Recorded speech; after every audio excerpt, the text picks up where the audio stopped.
Olá, boa tarde a todos. Meu nome é Renata, sou mestranda em Ciências Jurídicas pela VN Creator, né?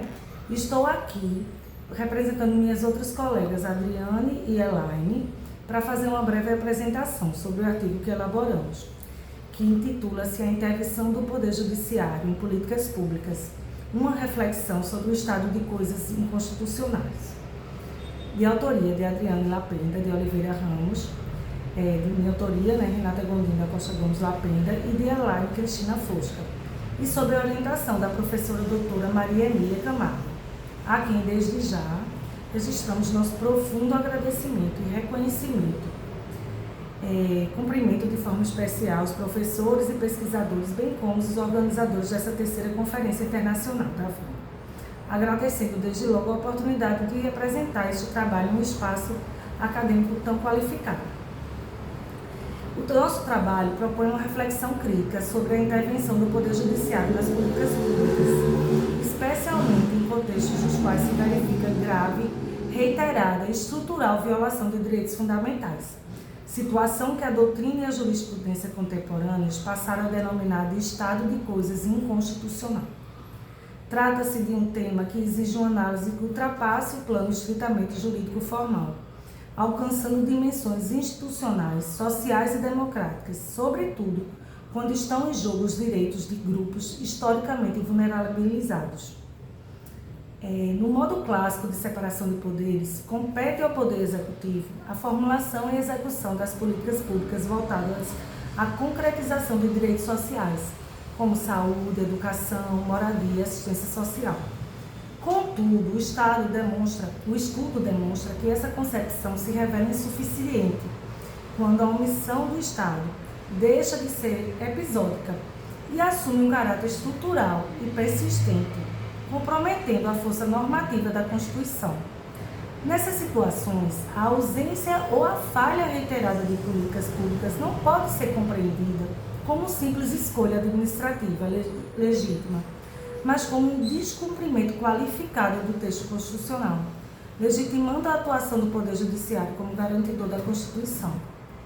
A pesquisa sustenta que a separação dos poderes no Estado Democrático de Direito não deve ser interpretada de forma rígida, mas de maneira funcional e cooperativa. A atuação judicial nesses casos não se fundamenta em protagonismo institucional, mas na necessidade de assegurar a efetivação dos direitos fundamentais, especialmente daqueles relacionados à dignidade da pessoa humana e ao mínimo existencial. É nesse cenário que se insere a teoria do estado de coisas inconstitucional, compreendida como a técnica decisória voltada ao enfrentamento das violações estruturais, caracterizadas por sua generalidade, persistência e incapacidade de solução por meio de demandas individuais isoladas.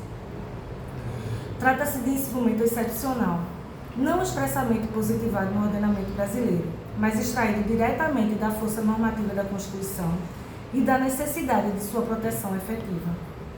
Sua aplicação autoriza a adoção de medidas estruturais, capazes de promover mudanças sistêmicas, sem que isso implique usurpação das funções típicas dos demais poderes. Nosso trabalho dedica especial atenção à análise de decisões paradigmáticas dos STF, por compreender que é nesse espaço institucional que a teoria do estado de coisas inconstitucional ganha densidade normativa e concreção prática no ordenamento jurídico brasileiro. A primeira decisão examinada é a arguição do descumprimento do preceito fundamental número 347, julgado em 2015, que representa um marco na jurisdição constitucional brasileira. Nesse julgamento, o STF reconheceu que o sistema penitenciário nacional se encontrava em um verdadeiro estado de coisa inconstitucional, caracterizado por violações massivas generalizadas e persistentes de direitos fundamentais de pessoas privadas de liberdade. O tribunal reconheceu que a superlotação carcerária, as condições desumanas de custódia, a ausência de assistência à saúde, bem como a falência estrutural das políticas públicas prisionais, não constituíam fatos isolados ou episódicos, mas sim um problema sistêmico, decorrente de omissões reiteradas e coordenadas de diversos órgãos estatais ao longo do tempo. A partir desse reconhecimento, o STF adotou uma postura inédita, determinando medidas de natureza estrutural, como a liberação de recursos do Fundo Penitenciário Nacional e a implementação obrigatória das audiências de custódia. Importante destacar que, embora tenha assumido uma atuação mais ativa, a Corte buscou preservar o equilíbrio institucional, evitando substituir diretamente o administrador público, mas impondo obrigações mínimas indispensáveis à cessação das violações constitucionais. Em seguida, o trabalho analisa a DPF 976, que trata de situação de população em situação de rua no Brasil. Nesse caso, o STF reconheceu a existência de omissões estatais graves e prolongadas na implementação de políticas públicas voltadas à proteção desse grupo social, extremamente vulnerável, admitindo a configuração de um potencial estado de coisa inconstitucional. A decisão é particularmente relevante porque amplia o campo de incidência da técnica, deslocando-a do sistema penitenciário para o âmbito das políticas públicas sociais urbanas. O STF determinou a observância de parâmetros mínimos de atuação do poder público, como a garantia de abrigamento digno, proteção dos pertences pessoais e respeito à dignidade humana, inclusive em ações de ordenação urbana. Nesse julgamento, o STF adentrou de forma mais profunda na seara administrativa, evidenciando que, diante de violações estruturais em direitos fundamentais, o argumento da discricionariedade administrativa não pode ser utilizado como escudo para legitimar a inércia estatal. Ainda assim, a Corte procurou manter uma lógica de coordenação institucional, exigindo diagnósticos, planos de ação e mecanismos de monitoramento, sem assumir diretamente a gestão das políticas públicas. Por fim, o trabalho examina o tema 698 de repercussão geral, relativo ao direito fundamental à saúde e aos limites da intervenção judicial na determinação de concursos públicos, contratações de servidores e execução de obras. Diferentemente das decisões anteriores, neste caso, o STF adotou uma postura de maior autocontenção, delimitando com maior precisão os contornos da atuação judicial. A Corte reconheceu que o direito à saúde possui proteção constitucional reforçada, mas afirmou que o Poder Judiciário deve evitar substituir o administrador público na definição dos meios concretos para a implementação das políticas públicas. Assim, o STF estabeleceu que a atuação judicial deve concentrar-se na fixação de diretrizes, metas e finalidades constitucionais, deixando ao Executivo a escolha dos instrumentos técnicos, administrativos e orçamentários mais adequados. Esse conjunto de decisões evidencia que o STF não adota uma postura uniforme absolutista em relação à judicialização das políticas públicas. Ao contrário, observa-se uma atuação contextual, gradual e calibrada, que varia conforme a gravidade da violação, o grau de omissão estatal e o impacto estrutural da medida judicial.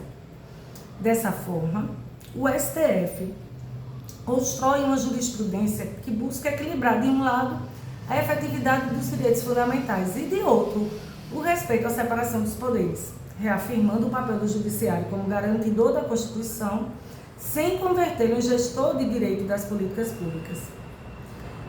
Diante desse panorama, é possível a gente concluir que o Poder Judiciário, que a intervenção do Poder Judiciário nas políticas públicas não deve ser compreendida como uma ruptura institucional, nem como afronta automática ao princípio da separação dos poderes. Trata-se antes de uma resposta constitucionalmente legítima a contextos excepcionais de omissão estatal, nos quais a inércia do poder público compromete a efetividade dos direitos fundamentais e a própria integridade do texto constitucional. A análise das decisões paradigmáticas do STF federal evidencia, assim, a construção de uma atuação jurisdicional cuidadosamente calibrada, que procura conciliar, de um lado, a proteção efetiva dos direitos fundamentais, especialmente daqueles que atingem grupos em situação de maior vulnerabilidade, e, de outro, o respeito ao equilíbrio institucional e ao processo democrático, evitando a substituição indevida do administrador público. Bem, com isso eu encerro minha apresentação, e de logo agradeço a organização do CIVEN 3º, aos professores, avaliadores e a todos os participantes pela atenção dispensada. Espero ter contribuído, ainda que modestamente, para o aprofundamento do debate acadêmico sobre a atuação do Poder Judiciário na efetivação dos direitos fundamentais. Muito obrigada a todos.